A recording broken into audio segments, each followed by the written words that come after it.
public service announcement is being brought to you by the good folks that support the dope. It's told by D2G and Red Young. Ladies and gentlemen, you are now in tune with something like a phenomenon. It's food for thought for those starving through Ramadan. Nothing less than the best, that's what you rockin' with. So take notes on this newness, cause you'll be jocking in. Precious of the bunch, plenty game that we put you on. Fashion, music, we give it to the goodest gone. Keeping up with the time, so you'll be in the know. Nothing but exclusives, heads up who's next to blow. It's only dopeness we give to the masses. And promise guaranteed, ain't no pushing the whackness. So say your theatrics for plays if you've been a hater. Plus the lovely Carly Brown's your facilitator. Lead the water when we bring that fire. Here's the industry biz #1 supplier. Boy, them other stations don't want no smoke. Keep your ears tuned in and support the dope. Yeah, looking at my clock and it's about that time. 7:30 Central when we hit online. And we coming to you live from the ghost. So tell your people settle in and support the dope. Yeah, looking at my clock and it's about that time. 7:30 Central when we hit online. And we coming to you live from the ghost. So tell your people settle in and support the dope for sure.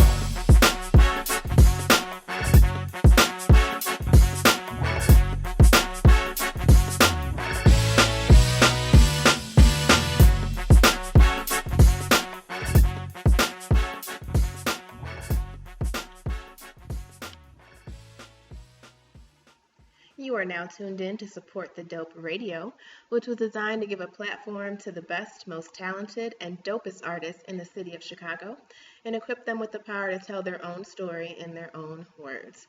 Today is Tuesday, February 28th, 2017, and you are listening to Season 2, Episode 4.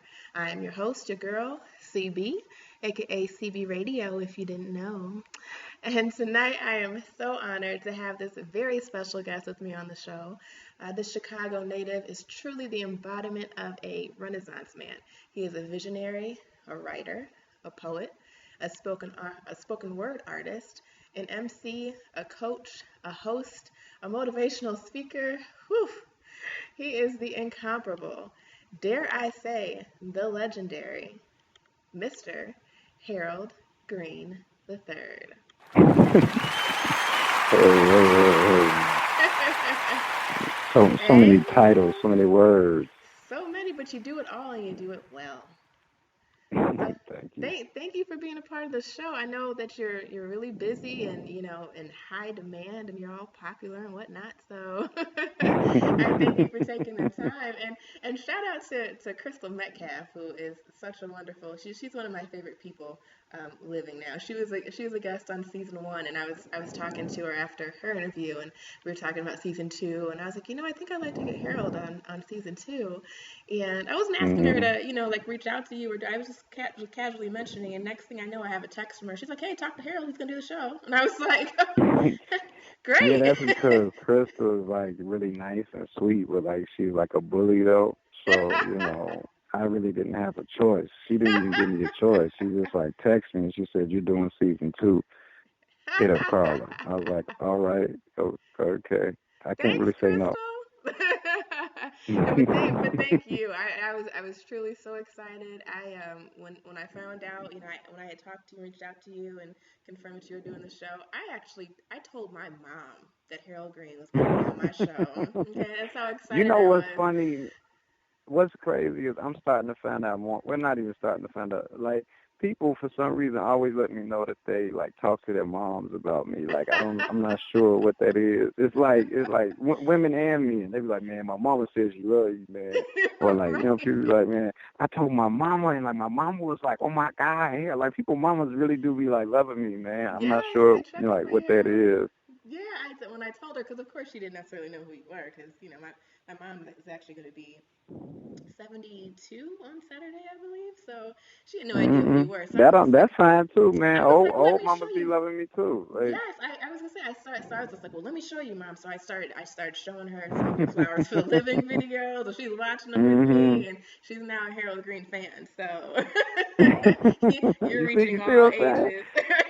Yeah, man. Yeah, that's beautiful. Like, I love that. I'd be so, like, honored. Because, like, when, like, older people love you, I think that's, like, I don't know. I think that's, like, one of the, like, highest praises, in my opinion. You know what I'm saying? So I always take that very seriously. absolutely, because they have a choice, and they let you know they have a choice too. They don't want to listen to you, they'll tell Oh you. yeah, definitely.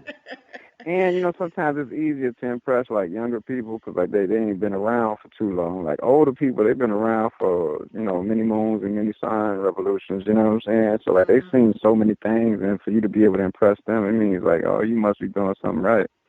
Right, right. So yeah, I'm thrilled to have you. I definitely am a fan of your work and what you're working on with Flowers for the Living. And I attended Soul Speak. With you and Binky. Shout out to Mhm. Binky. Um, Mhm. so yeah, it's dope. So you were gonna be on here whether you knew it or not sooner or later. So that was Obviously. no, we were just gonna make that happen. Yeah. So for people, and I don't normally do this because we're going to play a few songs for the listeners of yours. So I don't normally start the show with the music, but I do want to get into that actually relatively soon because I kind of want the people that are listening that have not yet had a chance to attend a show or hear any of your songs or your poems or anything like that to kind of hear that first so they have an idea of what we're talking about. But Mhm. but just briefly to kind of give a quick little rundown. I don't want to spend too much time on like when were you born, like what those types Right, of right, right. questions. But I do kind of want to give a quick a rundown for people that are listening. So you're a Chicago native. You're from Inglewood, right? Correct. Yes. Correct. And you started doing spoken word a little bit later, like you were like a teenager. Yeah, man. Like I started like writing, like when I was like in sixth grade or something. Like I started like writing raps, but like I was cussing. So like my mama found that notebook and like kind of like did away with it, and I tried to like call her like I was tough, and that ain't really worked out. That's when I realized I wasn't running nothing. But I think that's kind of where like my memory kind of came from because I think after that, like I was like, well, if I just keep it in my mind, she can't never find it. So I kept on kind of writing raps, but I never like, I don't know where like some of that stuff is. But when I turned 18, that's when I kind of started doing spoken word, and it really kind of got birthed out of like I knew I was good at writing, and I knew I was like creative and like clever at writing and stuff like that because of like my like short-lived rap career prior to that. But at that Christmas time, my senior year of high school, I didn't have no more money because I was working at Finish Line and I just kept buying shoes. So I guess, you can't get high if you don't supply or whatever. So I guess that probably Right. wasn't the best like job for me. No, But but I had that job too. I worked in Finish Line in high school too, and I had the same problem. yeah, yeah, man. I just, it was just kind of one of, that discount was just too nice, Right. man. You know what I'm saying? And But I was next door to there was a Sam Goody. Remember Sam Goody? There's a Sam Goody music store right next to it. So between sneakers and going to Sam Goody to get CDs, when I got my paycheck, well, like that was pretty much it. the The funny part is my next job was Music Land, Sam Goody, in the mall too. So like it didn't really matter. Then my job after that was Sports Authority. So it's like all my jobs. It was like you really just working everywhere that just really aligns with your life. You should probably go somewhere else, Right. man. But Right. I don't know, like Michael's Crafts or something like that. I don't know, but I didn't have I no could see money. you in Michael's craft though, like coming up with some crafty Yeah, stuff here and I there, don't know. Not really. I'm not sure. Their demographic is a little different. I feel like it might be I might have some interesting situations in there. You know what I'm saying? I definitely couldn't be a cashier. Like I don't know. I think some interesting situations might transpire, but such is life. But I end up writing poems for them, my mother, my father, my sister, and like they was really good. Like my mother and sister like cried my dad, like gave me like super hard brother man handshakes, and my sister just told me I should keep writing, and I just never stopped. So here I am, like 14 years later or something. Right. We're grateful for that, especially the city of I Chicago. am too. So let's start. I'm just gonna start and play one of the songs, and I also try to give us some more time to talk because I tend to find that an hour just isn't long enough with you guys because I love talking to you guys. All of you are dope and amazing artists. But we do want to play something for you so you guys kind of get an idea of who Harold is and what he does. And if you're listening via Spreaker, feel free to hit us up using the chat feature. I'm going to try and be a responsible host today and check check the chat feature section periodically to see if you guys have any questions or comments for Harold. We would love to hear from you. So please feel free to do that. So we're going to take a quick break. Harold, I don't know, which one do you want to play first? I thought about playing Love and Hate first. Yeah, go for it. That's yeah, please go for it. Cool. So we're going to take a quick break. We're going to get into Love and Hate by Harold Green. This is on his Flowers for the Living project. It's featuring a friend of mine I went to college with, Yao. So listen to this, and we will be right back.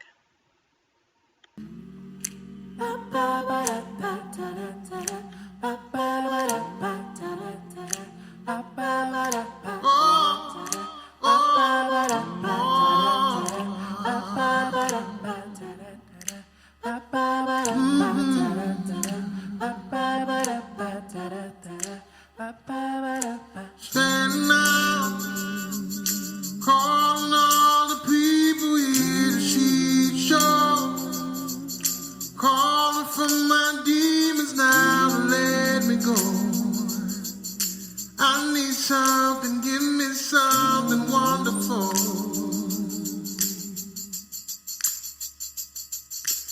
I believe she won't take me somewhere I'm not supposed to be. You can't steal the things that God has given me. No more pain, no more shame and misery.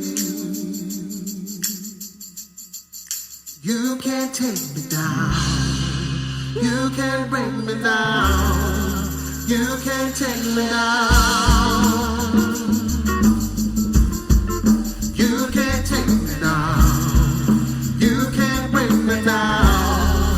You can't take me down. Shame is a necessary pain. It's plenty to go around. Blame is a lengthy game. Let's play another round. Love makes a familiar sound, similar to basketballs being dribbled against the ground. Such a vicious pound. It makes you question, how much can one endure? Like, when is enough enough? And the longer the game goes, the bigger the crowd grows. So you gotta play tough. The more you cross over, your eyes cross, you're seeing doubles, running in circles, chasing your own tails, trying to cover your tracks, trying to go forward, but you keep looking back. And I ain't afraid to fall in love, I'm just afraid to fall short of what you perceive it to be. Cause then you may hate me when my ideals don't mix with your ideologies, when I'm too sorry for you to accept my apologies. And if you're trying to shame me to defeat your insecurities, then maybe misery loves